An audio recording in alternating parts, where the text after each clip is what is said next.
जी, अस्सलाम वालेकुम स्टूडेंट उम्मीद करता हूँ कि आप सब लोग खैरियत से होंगे। और अपने लेक्चर का आगाज़ मैं कुरान पाक की इस आयत से करूँगा जिसका मफ़हूम है, अल्लाह ताला और उसके फ़रिश्ते आप सल्लल्लाहु अलैहि वसल्लम पर दरूद व सलाम भेजते हैं। ऐ ईमान वालो, तुम भी आप सल्लल्लाहु अलैहि वसल्लम पर दरूद व सलाम भेजा करो। स्टूडेंट, आज का लेक्चर जो हमारा है वो पाकिस्तान पीनल कोड के हवाले से है। तो लेक्चर स्टार्ट करने से पहले मैं आपको बताता चलूँ कि लॉ गैट के सिलेबस में आपके पीपीसी के टोटल 4 चैप्टर जो हैं वो आपके सिलेबस का पार्ट है, जिसमें से आज हम कोशिश करेंगे चैप्टर नंबर 2 और चैप्टर नंबर 4 आज के लेक्चर में हम डिस्कस करें। तो लेक्चर स्टार्ट करने से पहले, जैसे कि अगर आप स्टूडेंट्स के पास मेरे नोट्स अवेलेबल हैं तो मेरे आप नोट्स ओपन कर लें। ये नोट्स मैंने जो बेयर एक्ट है पाकिस्तान पीनल कोड का, उसी को मज़ीद सिंपलीफाई और इजी वर्ड में लिखा हुआ है। और अगर आपके पास कोई और मटेरियल है जिससे आप स्टडी कर रहे हैं, आप उसको ओपन कर लें ताकि हम पॉइंट वाइज आज डिस्कस करें। तो लेसन स्टार्ट करने से पहले मैं आपको बताता चलूँ कि पाकिस्तान पीनल कोड जो है ये 6 अक्टूबर 1860 को इसकी इनेक्टमेंट हुई थी। इसमें टोटल 23 चैप्टर हैं और इसके टोटल 511 सेक्शन हैं। तो हम स्टार्ट करते हैं चैप्टर नंबर 2 से, जो कि जर्नल एक्सप्लेनेशन के हवाले से है। स्टूडेंट, आपके एमसीक्यूज बेस आपका पेपर होता है लॉ गैट का, तो इस हवाले से आपको हर कोई भी ऐसी चीज़ आप ओमिट नहीं कर सकते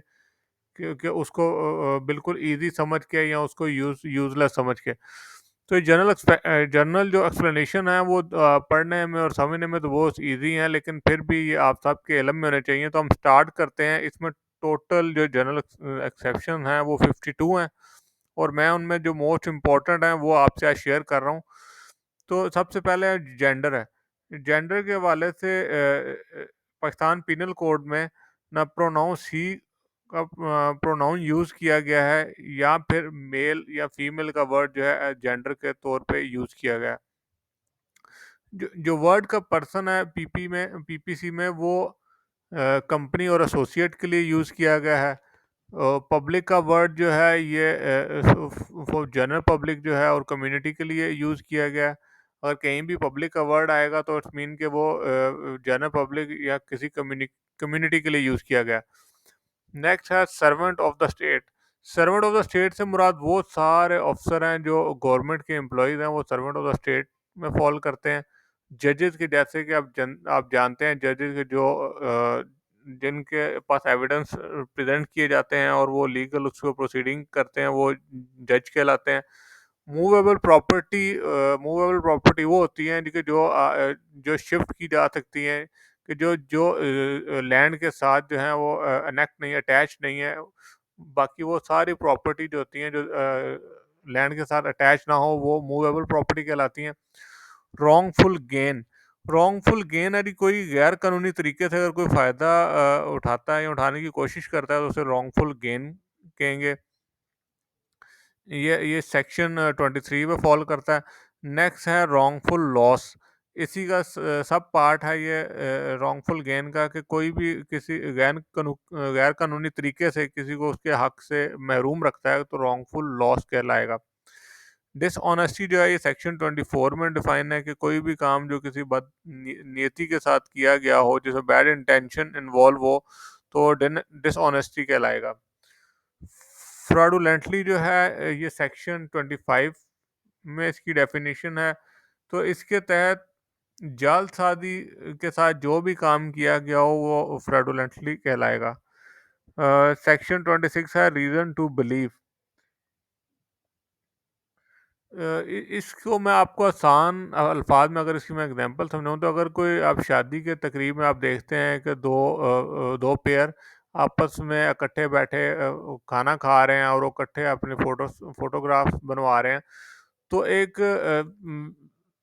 जनरल परसेप्शन, एक बिलीफ ये होगा कि शायद ये हस्बैंड वाइफ हैं, तब भी ये इतना क्लोज हैं और आपस में ये इकट्ठे बैठ के अपने आप को एज आ हस्बैंड वाइफ प्रेजेंट कर रहे हैं। तो ये रीज़न ऑफ बिलीफ है उसमें ये होगा कि अब वो इकट्ठे आए हैं ना फंक्शन में, और वो इकट्ठे इकट्ठे उन्होंने पूरा फंक्शन अटेंड किया है और अपनी जो फोटो स्नैप्स हैं वो भी इकट्ठी बनाई हैं। तो ये ग्राउंड एक पाकिस्तान पीनल कोड में ये भी ग्राउंड ली जाती हैं कि रीज़न ऑफ बिलीफ है, जो ज़ाहिरी तौर पे जो चीज़ नज़र आ रही थी या देखी जा रही थी, उससे यही तसव्वुर किया गया कि वो हस्बैंड वाइफ थे। नेक्स्ट इसका है काउंटरफिट, जो कि सेक्शन 28 में डिफाइन है कि जालसाजी के साथ ये जाली दस्तावेज या जाली करेंसी नोट्स जो बनाए जाते हैं वो काउंटरफिट में फॉल करते हैं। डॉक्यूमेंट जो है वो सेक्शन 29 है। इसके मुताबिक कोई भी वर्ड, फिगर या मार्क जो भी प्रेजेंट किया जाता है वो डॉक्यूमेंट एज एन एविडेंस, वो डॉक्यूमेंट कहलाता है। वैल्यूएबल सिक्योरिटी, वैल्यूएबल सिक्योरिटी जो होती है, इससे मुराद के ऐसे डॉक्यूमेंट जो कीमती डॉक्यूमेंट, जैसे कि किसी की घर की रजिस्ट्री है तो वो उसके लिए वैल्यूएबल सिक्योरिटी है। विल के बारे में आप सब जानते हैं, एक्ट जो है वो किसी भी शख्स का फेल जो है वो एक्ट कहलाता है। और ओमिशन, ओमिशन होता है कि आप कोई चीज़ भूल जाते हैं, कोई एक्ट आपका या सीरीज ऑफ एक्ट जो आप भूल जाते हैं, वो ओमिशन कहलाता है। कॉमन इंटेंशन, कॉमन इंटेंशन जो है वो सेक्शन 34 में डिफाइन है। मैं इसमें आप देख रहे होंगे तो नोट्स में स्टूडेंट सेक्शन तो मेंशन नहीं है, मैंने जस्ट उनको आपके लिए उसको ब्रीफ करके और उसको सिंपल वर्ड में लिख दिया हुआ है। लेकिन बेहतर है कि अब जो मेजर मेजर इनमें सेक्शन है आपको इल्म होना चाहिए कि इंटेंशन का सेक्शन क्या है, रॉन्गफुल गेन का सेक्शन किस सेक्शन में डिफाइन है, क्योंकि वो आपसे पूछ सकता है कि बताएं रॉन्गफुल गेन का कौन सा सेक्शन है। तो इसलिए आपके लिए ज़रूरी है कि आपको इनके सेक्शन भी याद होने चाहिए। तो कॉमन इंटेंशन की बात करें तो कॉमन इंटेंशन जो होती है उससे मुराद वो मुश्तरका अमल है कि अगर कुछ 5 लोग मिल के किसी शख्स पे हमला करते हैं और उनमें से एक के पास जो है वो वेपन है, गन है, और बाकी जो है वो किसी दूसरी आयरन रॉड उनके पास है, तो उनकी इंटेंशन जो है वो कॉमन इंटेंशन काउंट होगी कि वो सब लोग उस शख्स पे जिस पे उन्होंने अटैक किया उसे कत्ल करने की गर्ज से उन्होंने उस पे हमला किया। इंटेंशन, इंटेंशन आपके कलम में सेक्शन 35 में डिफाइन है कि जो भी किसी नीयत से काम किया जाए जिसमें कोई इंटेंट उनकी नीयत इन्वॉल्व हो, वॉलंटरली, वॉलंटरली होता है कि पर्सन जो अपने आप को किसी भी काम के लिए पेश करता है, किसी भी विदाउट एनी उसके कंपनसेशन या उसके रिटर्न में वो कुछ डिमांड नहीं करता, तो वॉलंटरली वो अपने आप को प्रेजेंट कर रहा है। ऑफेंस सेक्शन 40 है। ऑफेंस से हमारा कोई भी जुर्म जो है वो ऑफेंस का वर्ड यूज़ किया गया पीपीसी में, उसके लिए स्पेशल लॉ, स्पेशल लॉ से मुराद किसी खास मकसद के लिए जो बनाए गए कानून होते हैं वो स्पेशल लॉज में फॉल करते हैं। नेक्स्ट हम लोकल लॉज की बात करें तो किसी भी एरिया के जो लोकल लॉ, जो नॉर्मल लॉ जैसे कि ट्रैफिक लॉज हैं, ये हमारे लोकल लॉज हैं जो कि सबको जिनको फॉलो करना होता है। इलीगल, इलीगल सेक्शन 43 में डिफाइन है कि कोई भी गैर कानूनी जो एक्ट होता है वो इलीगल, जो प्रोहिबिटेड बाय लॉ है वो इलीगल कहलाता है। इंजरी के आप किसी को अगर जख्मी करते हैं या किसी को नुकसान पहुंचाते हैं, हर्ट करते हैं, जो उसको जख्म आएगा, वो इंजरी की डेफिनेशन उसको डिफाइन करती है। सेक्शन 45 जो है वो लाइफ के वाले से है। सेक्शन 46 में डेथ को डिफाइन किया गया है। इसी तरह ये रिमेनिंग सेक्शन है जिनमें एनिमल का सेक्शन जो है 47 में एनिमल की डेफिनेशन की गई है कि जो भी अदर देन ह्यूमन बीइंग जो भी लिविंग है वो एनिमल की कैटेगरी में फॉल करती है। तो स्टूडेंट अब हम नेक्स्ट में आपसे इसको चैप्टर 4 स्टार्ट करने से पहले मैं आपसे थोड़ा सा इसका ऑफेंसेस के हवाले से और हर्ट्स के हवाले से चाहता हूँ कि आपसे थोड़ा सा शेयर कर लूँ, ताकि आपको एक जनरल सा ओवरव्यू मिल जाए और आपको थोड़ा सा इसके हवाले से ग्रिप हो जाए कि हम जो आज सब्जेक्ट पढ़ रहे हैं उसका उसमें कौन कौन से ऑफेंसेस हैं और कौन कौन सी टाइप हैं हर्ट की। तो पीपीसी में जो किसी भी ऑफेंस के लिए टोटल 10 किस्म की सज़ाएं जो हैं वो मुख्तस की गई हैं। तो सबसे पहले हम जैसे कि आपकी स्क्रीन पे भी शो हो रहा है, हम डेफिनेशन डिस्कस कर लेते हैं दियत की, अर्श की और दमन की। दियत से मुराद वो कंपनसेशन है जो कि जो लीगल हायर वारसान होते हैं उनको दी जाती है, जो कि सेक्शन 323 में भी डिफाइन है। तो दियत की वैल्यू जो है वो ऑलरेडी डिफाइंड है, 30,630 ग्राम सिल्वर जो है वो उससे कम की दियत की वैल्यू नहीं हो सकती। और अब इसकी वैल्यू कैलकुलेट करने के लिए, क्योंकि हमें सिल्वर की जो है उसका वेट का तो उन्होंने मेंशन किया हुआ है 30,630 ग्राम। तो जो भी उस टाइम पे जो रेट चल रहा होता है उसका सिल्वर का, उसको इससे मल्टीप्लाई करके तो दियत की वैल्यू निकाली जाती है हर साल। और ये इंश्योर किया जाता है कि जो दियत की अमाउंट है वो इस वैल्यू जो कि सेक्शन 323 में डिफाइन है उससे कम ना हो। नेक्स्ट हम अर्श की बात करते हैं। तो अर्श जो है ये भी एक स्पेसिफिक परसेंटेज होती है दियत की। ये कुछ ऐसे ऑफेंसेस हैं जिसमें फुल दियत अप्लाई नहीं होती, तो उसका कोई प्रोपोर्शनेट जिस भी किस्म का ऑफेंस हो उस हिसाब से जो है वो अर्श जो है वो अवॉर्ड किया जाता है। नेक्स्ट दमन पे आते हैं। दमन जो है ये भी कंपनसेशन है जो कि डिटरमिन करती है कोर्ट, और ये कोर्ट के ऑर्डर पे और ऑफेंस की नेचर पे जो है वो विक्टिम के जो लीगल हायर हैं उनको पे की जाती है। किसास जो है, किसास बेसिकली ये एक आपको इल्म में है कि इस्लामिक पनिशमेंट है कि जो कि जिसको हम आसान उर्दू में समझने के लिए खून के बदले खून जो होते हैं वो किसास कहलाता है। और एक पनिशमेंट होती है ताज़ीर। ताज़ीर वो सज़ाएँ जो कि ये जो अभी मैंने आपसे डिस्कस की हैं, दियत, अर्श, दमन या किसास के अलावा जो भी पनिशमेंट कोर्ट जो है वो अवॉर्ड करती है उसको उसको जिसने ऑफेंस किया है तो वो तादीर कहलाएगी। नेक्स्ट हम काइंड ऑफ कत्ल डिस्कस कर लें। तो कत्ल की 3 इकसाम है जिसमें सबसे पहली जो है वो कत्ल अम्द है, और कत्ल अम्द जो है वो सेक्शन 300 में डिफाइन है। कत्ल अम्द से मुराद कि अगर कोई शख्स जो कि with intention to cause death to someone, के किसी को जान से मारने के लिए किसी पे हमला करता है तो वो कत्ल अम्द की कैटेगरी में फॉल करेगा। कत्ले शिबे अम्द। कत्ले शिबे अम्द की मर्डर की दूसरी काइंड है जिसमें कि इंटेंशन, किसी को हर्ट करने की इंटेंशन से हमला तो किया जाता है लेकिन वो उनकी उनकी उसको कत्ल करने की आप कह रहे हैं कि कत्ल करने की प्लानिंग नहीं होती। जिसकी अगर मैं आपको मिसाल दूं तो एक शख्स है जो कि किसी दूसरे शख्स पर लकड़ी के किसी भी डंडे से या किसी भी चीज़ से उस पे हमला करता है, और वो उसकी जो उस पे वो जब उस पे अटैक करता है तो उसको इतना कुछ सख्त किस्म का चोट लग जाती है जिससे वजह से उसकी मौत वाक़या हो जाती है। तो ऐसे शख्स पे कत्ले शिबे अम्द जो है उसका सेक्शन अप्लाई होगा, क्योंकि उसकी इंटेंशन उसे मारने की नहीं थी, जस्ट ज़ख्मी करने की थी, लेकिन वो उसको सख्त इंजरीज़ आ गई जिसकी वजह से वो शख्स हलाक हो गया। नेक्स्ट हम बात करते हैं कत्ले ख़ता की। कत्ले ख़ता जो है वो सेक्शन 318 में डिफाइन है। तो कत्ले ख़ता से जैसे कि आपको इसकी मीनिंग से भी तो अंडरस्टैंडिंग आ रही होगी कि बाय मिस्टेक अगर किसी का कत्ल हो जाए तो वो कत्ले ख़ता में फॉल करता है। तो अगर मैं आपको इसकी एग्जांपल दूं कि कोई शख्स शिकार खेलने जाते हैं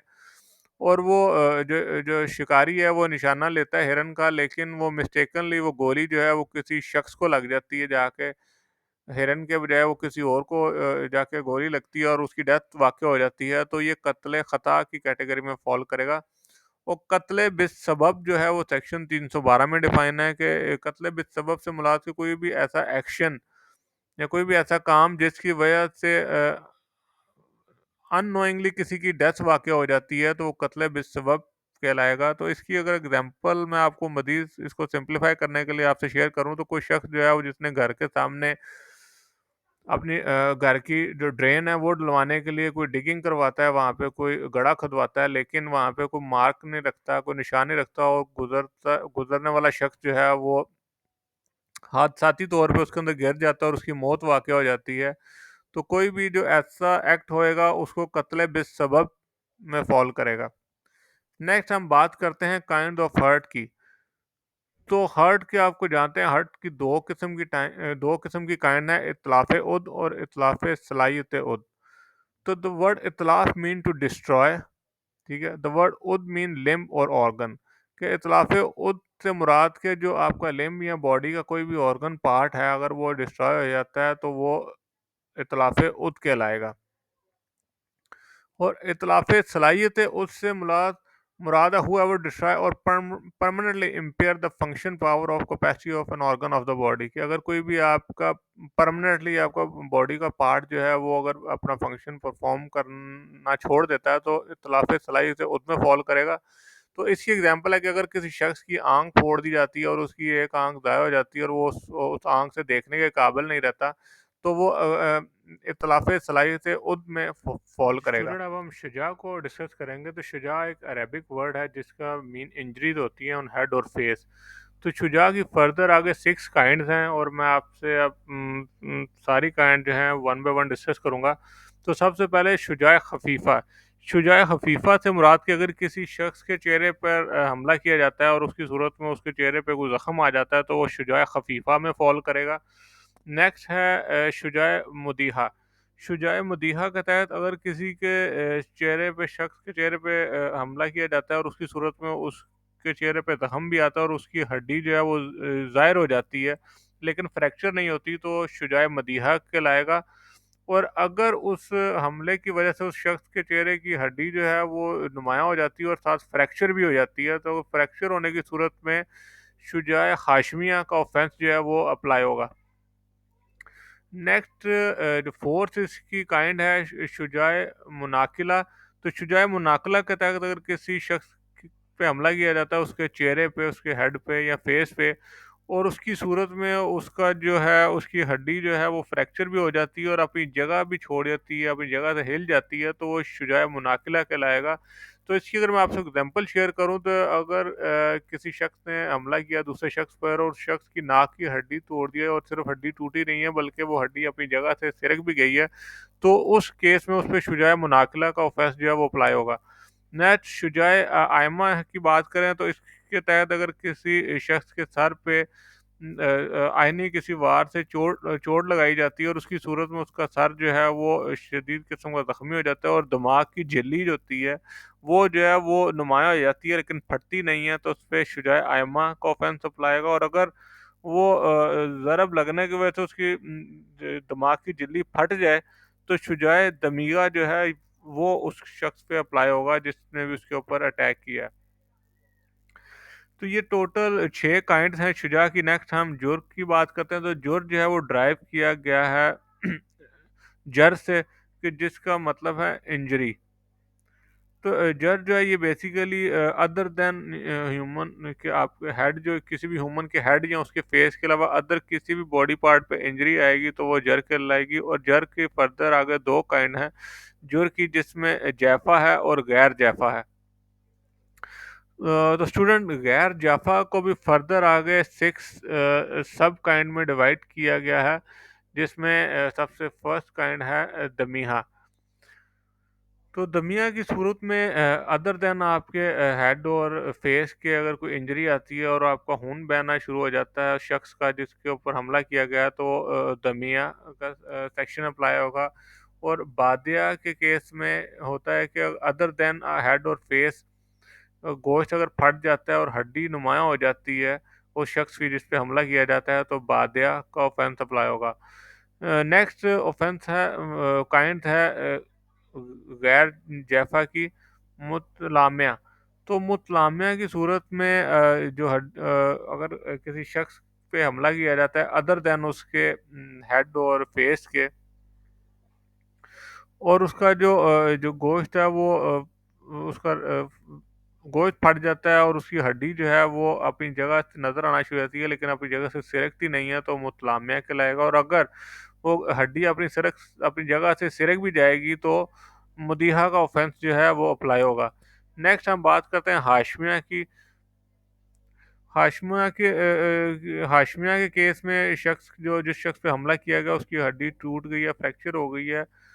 और वो अपनी जगह पे जो है वो वहाँ से डिसलोकेट नहीं हुई, वो अपनी जगह पे ही मौजूद है, तो वो हाशमिया का ऑफेंस अप्लाई होगा। और सबसे लास्ट में होता है मुनाकिला। मुनाकिला की सूरत में जिस शख्स पे हमला किया गया अदर देन उसके हेड और फेस के किसी भी बॉडी पार्ट पे, तो और उसमें उसका हुआ उस हमले की नतीजे में उसकी हड्डी टूट गई है और अपनी जगह से हिल गई है, तो मुनाकिला की कैटेगरी में फॉल करेगा। तो जो मैं आपको स्टूडेंट यहाँ यही बताता चलूँ कि जो जैफा के जो फैंस हैं हर्ट के इंजरीज के, जैफा वो फैंसेज हैं जो आपके ट्रंक तक जो मतलब जो आपके पेट तक जो ऑफेंस होंगे, आपके हेड से लेके आपके पेट तक अगर कोई इंजरी आती है किसी भी शख्स के, तो वो जैफा में फॉल करेगी। और अगर उसके ट्रंक से नीचे के बॉडी पार्ट पे इंजरी आएगी तो वो गैर जैफा में फॉल करेगी। नेक्स्ट आप देख रहे हैं इसमें कुछ और काइंड ऑफ वर्ड्स हैं, वो मैंने आपकी जस्ट इंफॉर्मेशन के लिए ऐड अप की हुई हैं, वो आप उसको पढ़ सकते हैं। नेक्स्ट हम चलते हैं चैप्टर 4 पे, जो कि जनरल एक्सेप्शन है, section 76 to up to section 106। तो जनरल एक्सेप्शन से मुराद के वो एक्सेप्शना जो कि कानून में मौजूद हैं ऑफेंस के हवाले से, तो हम उसको डिस्कस करेंगे। तो सबसे पहला है section 76, act done by a person bound or by mistaken of fact believing himself bound by law. तो इसको मैं आपको इसको सिंपल वे में इसको अगर एक्सप्लेन करूँ कि अगर कोई फौजी है जो कि किसी मॉब पर जो है वो उसका ऑफिसर, सीनियर ऑफिसर से गोली चलाने का हुक्म देता है, और उसके नतीजे में अगर किसी शख्स की इंजरी वाक़ हो जाती है या उसकी मौत वाक़ हो जाती है, तो ये उसको लॉ में इस्तिस्ना हासिल है कि उस पर ये ऑफेंस इस पे कंसिडर नहीं होगा ना। सेक्शन 77 की बात करें तो एनी एक्ट ऑफ जज जो है व्हेन एक्टिंग जुडिशली, अगर कोई जज या जुडिशली परफॉर्म कर रहा है और उसका जो एक्ट है वो ऑफेंस में फॉल नहीं करता। सेक्शन 78 के तहत कि अगर act done pursuant to the judgment और ऑर्डर ऑफ कोर्ट, अगर जज के जो भी हुक्म है उसको उस पर अमल दरामद कराने के लिए अगर कोई एक्ट करता है कोई भी इन्फोर्समेंट एजेंसी या उनका ऑफिसर, तो उसका जो एक्ट है वो इसमें फॉल नहीं करेगा, ऑफेंस में फॉल नहीं करेगा। नेक्स्ट हम बात करते हैं सेक्शन 79 की। तो सेक्शन 79 के तहत act done by a person justified or by mistaken to fact believing himself justified by law, कि अगर कत्ल की वारदात कोई होता है, शख्स देख रहा है और उसको जाके रोकता है, और जो भी जो मर्डर है, जो कत्ल कर रहा है, उसको हर्ट करता है या उसको दूसरे शख्स की जान बचाने के लिए उसको ना कातिल को जो उस पर हमला करता है, तो वो भी ऑफेंस में नहीं कंसिडर किया जाएगा। सेक्शन 80 की बात करें, accident is doing a lawful act, अगर आप कोई भी काम कर रहे हैं, कोई शख्स काम कर रहा है और उसके उस काम के दौरान किसी दूसरे शख्स को इंजरी हो जाती है या उसकी मौत वाक़ हो जाती है, तो वो ऑफेंस नहीं कहलाएगा। इसको मैं अगर आपको मज़ीद इसको फर्दर अगर सिंप्लीफाई करूँ, तो कोई शख्स है जो दो शख्स काम कर रहे हैं और एक शख्स कुल्हाड़ी के साथ लकड़ियाँ काट रहा है, और वो उसकी जो कुल्हाड़ी है वो एकदम उसके हाथ से छूट के किसी दूसरे दूसरे शख्स को जाके लगती है और उसकी मौत वाक़ हो जाती है, तो इस केस में और ये प्रूफ हो जाता है जी कि वो एक्सीडेंटली ये सारा एक्ट हुआ है, तो उसमें उस शख्स की जो है वो ऑफेंस उस पे अप्लाई नहीं होगा कत्ल का। सेक्शन 81 की बात करें, act like to cause harm but does without criminal intent and to prevent other harm, कि कोई भी ऐसा एक्ट, ऐसा अमल किया जाए दूसरों को किसी भी नुकसान या किसी परेशानी से बचाने के लिए, तो वो ऑफेंस नहीं कंसिडर होगा। अगर इसकी मैं एग्जांपल दूं कि कहीं पे आग लगी हुई है और छत पे जो है वो घर के जो जितने भी अफराद हैं वो अपने घर की छत पे मौजूद हैं उस आग से बचने के लिए, और कोई शख्स जो है वो किसी हमसाए जो साथ वाला घर है उसके घर के साथ सीढ़ी लगा के और उनके घर में दाखिल होके और उनकी छत पे जाकर उन लोगों को जो कि फंसे हुए हैं दूसरे मकान की छत पे जहाँ पे आग लगी उनको रेस्क्यू करता है, तो उसका एक्ट जो जो उसने गैर कानूनी तौर पे दूसरे शख्स के घर में दाखिल हुआ है बगैर इजाज़त, वो ऑफेंस कंसिडर नहीं किया जाएगा। सेक्शन 82 के तहत अगर कोई छोटा बच्चा है जो 7 साल से कम उम्र है उसकी, वो कोई एक्ट करता है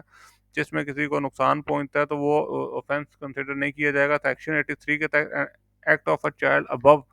7 and under 12 of the amateur understanding, ऐसा बच्चा है जो 7 साल से बड़ा है लेकिन 12 साल से छोटा है, लेकिन वो अभी मेंटली तौर पे इतना मेच्योर नहीं है कि वो चीज़ों को समझ सके और रियलाइज कर सके, वो कोई एक्ट करता है तो वो भी ऑफेंस की कैटेगरी में फॉल नहीं करेगा। सेक्शन 84 के तहत अगर कोई अनसाउंड माइंड जो कि हवास में नहीं है, जो समझ नहीं सकता, समझने से कासिर है, वो कोई एक्ट करता है तो वो भी इसमें फॉल नहीं करेगा। सेक्शन 85 की बात करें, act of a person incapable of judgment by reason to intoxication cause against his will, कि इसके तहत अगर कोई शख्स है जिसको कोई नशावर अदवायात दी जाती हैं या कुछ भी ऐसी चीज़ कोई भी नशावर चीज़ पिलाई जाती है और उससे कोई भी एक्ट करवाया जाता है जो कि वो विदाउट इंटेंशन करता है, तो उस सूरत में भी उसका जो भी एक्ट होगा वो ऑफेंस कंसिडर नहीं किया जाएगा। सेक्शन 87 की बात करें तो section 87 act not intend and not known to be likely to cause death or grievous hurt done by consent के इसकी एग्जांपल मैं आपसे शेयर करूं तो अगर दो शख्स हैं जिनका आपस में मुआहदा हुआ है कि वो अपने घर के साथ जो है वो अपने घर को जंगली जानवरों से महफूज रखने के लिए वहाँ बिजली की बाड़ लगाएंगे और वो बाड़ लगाने के दौरान दौरान वो एक शख्स जो है वो करंट लगने की वजह से हलाक हो जाता है, तो इस सूरत में भी जो है वो दूसरे शख्स पे उसका ऑफेंस कंसिडर नहीं किया जाएगा क्योंकि वो ये काम कंसेंट के साथ कर रहे थे और विदाउट इंटेंशन उसकी जो है वो डेथ वाक़ हो गई। सेक्शन 88 की बात करें, act not intended to cause death done by consent in good faith for person benefit के इसकी मैं आपको मजीद को सिंपलीफाई करूँगा। अगर एक डॉक्टर जानता है कि अगर जो पेशेंट है उसका इलाज नहीं किया जाता तो उसकी मौत वाक़ हो जाएगी और वो उसका इलाज करता है लेकिन उसके बावजूद वो उसको बचाने में कामयाब नहीं होता, तो उसका ये एक्ट जो है वो ऑफेंस नहीं कहलाएगा। सेक्शन 89 के तहत कि अगर किसी शख्स को चाकू लग गया और वो हॉस्पिटल आता है और डॉक्टर जो है वो उसकी ऑपरेशन करता है और ऑपरेशन के दौरान उसकी मौत वाक़ हो जाती है, तो उस सूरत में भी उसका एक्ट जो है वो ऑफेंस नहीं कहलाएगा। Section 90 concern known to the given under fear of misconception.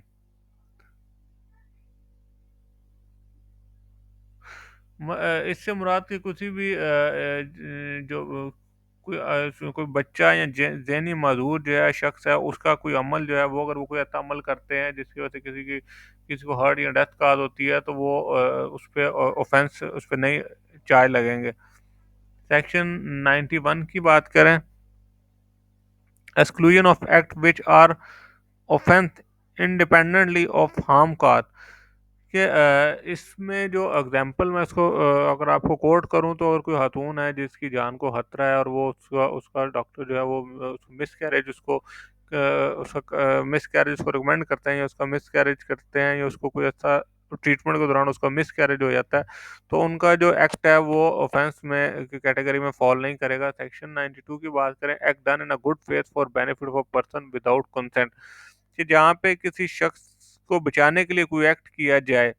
ठीक है, और उसकी जान बचाने के लिए उसके इलम में लाए बगैर, तो वो ऑफेंस जो काउंट नहीं होगा। कि इसके मजीद इसको सिंप्लीफाई करें तो अगर किसी बच्चे का एक्सीडेंट हो गया और उसको हॉस्पिटल लाया जाता है और डॉक्टर उसके लवाहिकीन का इंतज़ार किए बगैर या उनकी रजामंदी हासिल किए बगैर उस बच्चे की जान बचाने के लिए उसका ऑपरेशन करता है, तो वो उसका जो एक्ट जो है वो ऑफेंस काउंट नहीं होगा। Section 93 communication made in good faith कि अगर किसी शख्स के साथ कोई कम्युनिकेशन की गई है और उसके नतीजे में उसकी मौत वाक़ हो जाती है तो वो ऑफेंस कंसिडर नहीं होगा। कि अगर कोई सर्जन है वो मरीज़ को बताता है जी कि वो नहीं बचेगा या उसकी बीमारी इतनी बिगड़ गई है कि वो उसके बचने का इम्कानात कम है, और इस सूरत में वो सुन के अपने सर्जन की बात सुन के अगर उस शख्स को धचका लगता है और वो उसकी मौत वाक़या हो जाती है तो ये उसका एक्ट जो है वो ऑफेंस में फॉल नहीं करता। सेक्शन 94 के तहत डकैती के दौरान अगर किसी शख्स को मतलब कि अगर थ्रेट के ज़रिए या उस किसी को डरा धमकाकर कोई काम करवाया जाता है तो वो भी ऑफेंस में फॉल नहीं करता। अगर जिसको मिसाल मैं आपके लिए आसानी के लिए अगर बताऊं तो कोई शख्स है डकैती के दौरान किसी दूसरे शख्स को कमरे में मौजूद जितनी भी चीज़ें उनको आग लगाने का कहता है, बसूरत दीगर उसको कत्ल करने का उसको धमकी लगाता है और वो शख्स जो कमरे में आग लगा देता है, तो उसका ये जो एक्ट है वो ऑफेंस में उसका कंसिडर नहीं किया जाएगा। सेक्शन 95 जो है ये एक्ट काजिंग स्लाइट हार्म की कोई भी छोटा मोटा अगर कोई आपको हार्म पहुंचता है, कोई जख्म पहुंचता है या कोई नुकसान पहुंचता है तो वो भी जो ऑफेंस में फॉल नहीं करता। जिसकी मजीद हम अगर इसको एग्जांपल से अगर इसको रिसर्च करें तो कोई एक खाकरूब है जो कि कहीं पे फ्लोर जो है फर्श जो है उसकी सफाई कर रहा है और उसी दौरान वो फर्श जो है वो गीला होने की वजह से या फिसलन होने की वजह से कुछ शख्स गिर पड़ता है और उसकी उसको चोट आ जाती है, तो उस सूरत में भी जो है ना उसको वो जो ऑफेंस है वो हाकरूप है उस पर ऑफेंस चार्ज नहीं होंगे। जो रिमेनिंग स्टूडेंट जो सेक्शन है 96 से लेके अप टू 106 जो है, ये सारे सेक्शन या सेल्फ डिफेंस से रिलेटेड हैं कि अगर कोई भी एक्ट जो शख्स अपने दिफा में करता है तो उसको उसका हक हासिल है। और उसका वो जो एक्ट है वो उसमें फॉल नहीं करेगा, उसको ऑफेंस में फॉल नहीं करेगा। सेक्शन 96 के तहत